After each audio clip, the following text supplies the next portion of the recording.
ever thought about this?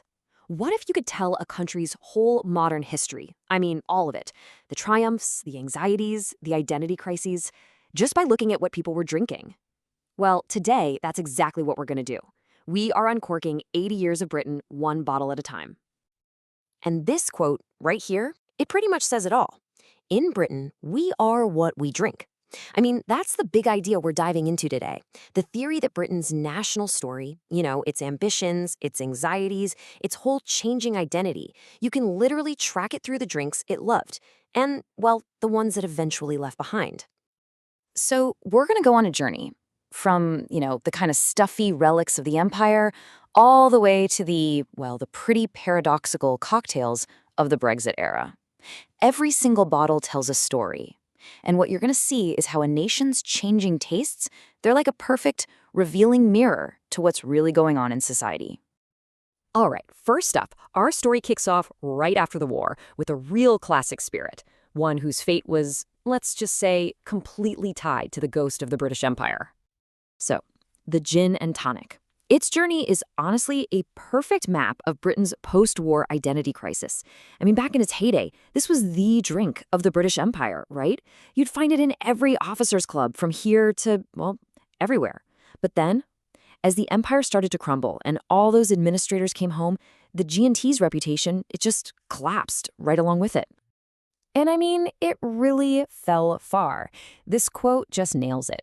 By the 70s, gin was old hat, middle-aged. It wasn't just a bit uncool. No, it was seen as the drink of a past that Britain was trying desperately to forget, a total relic of a bygone imperial time. But then, and you've got to love the irony here, something incredible happened. The very thing that made gin so unfashionable, that whole imperial history thing, well, that became the secret to its spectacular comeback. Distillers started leaning into that colorful heritage, rebranding its Britishness not as something stuffy, but as a mark of, nostalgic, premium quality.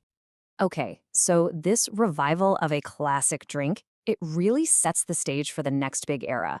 The focus starts to shift, big time, away from the ghost of empire and towards a brand new, powerful force, the consumer.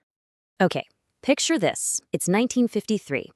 Post-austerity Britain is, well, it's pretty gray. And then along comes Baby Cham.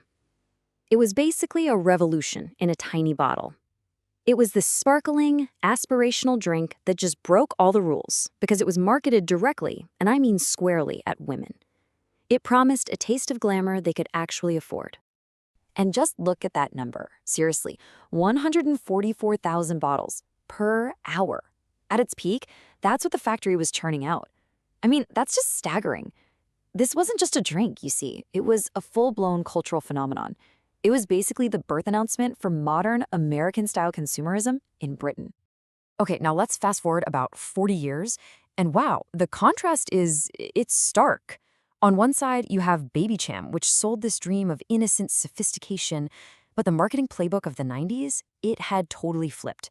Drinks like WKD, they weren't selling aspiration at all. Nope.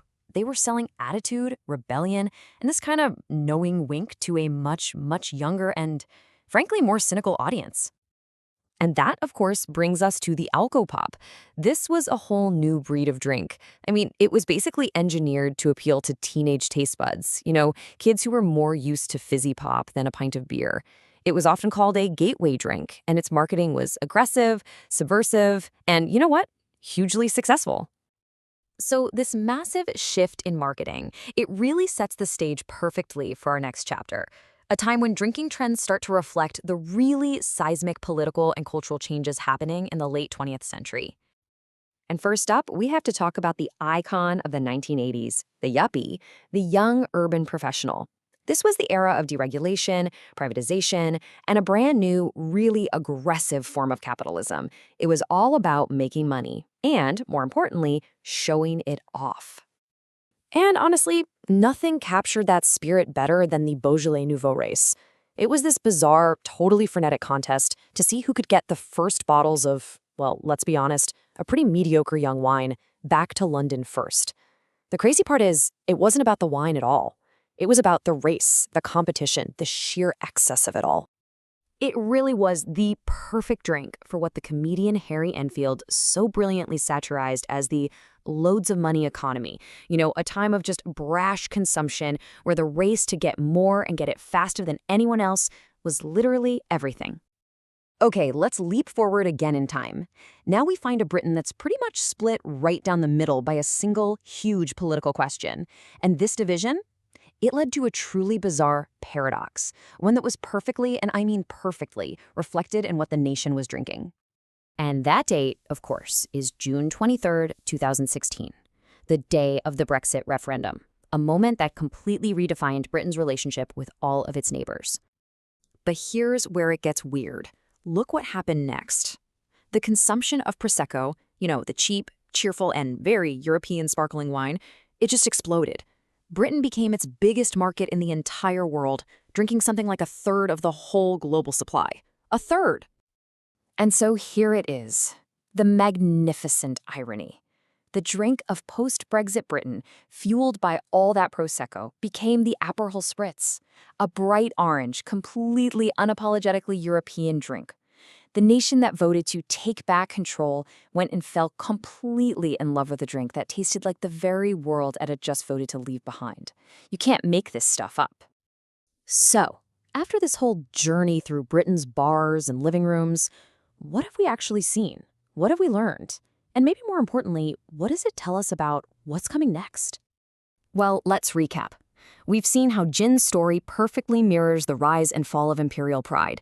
We saw how Baby Cham kicked off a whole new era of consumerism and marketing to women. We saw how Beaujolais Nouveau literally raced alongside the loads of money yuppies. And finally, how the Aperol Spritz just perfectly captures the bizarre contradictions of post-Brexit Britain. See, every single one of these drinks tells us something absolutely vital about the moment it defined. Which, of course, leaves us with one final and, I think, fascinating question. As Britain continues to figure out its new identity in the world, what's it going to taste like? What drink will we all be pouring to make sense of it all?